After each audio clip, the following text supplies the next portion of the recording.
Okay, welcome back mga scalper. Another technical analysis for BTC. And wag na nga nating patagalin pa.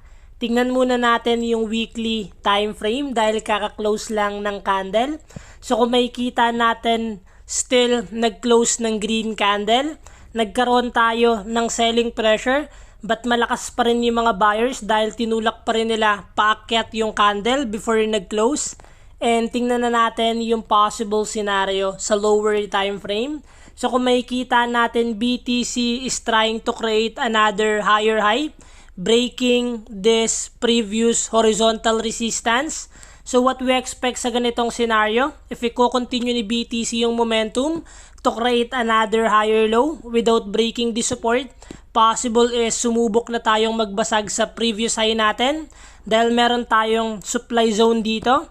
So titingnan natin kung magkakaroon tayo ng mga malalakas na buyers or volume para basagin yung previous resistance to create another high for BTC for this coming days. And the moment naman na basagin ni BTC yung support area natin and pakitaan niya tayo ng rejection sa resistance, possible magkaroon pa rin tayo ng sideways momentum sa big picture.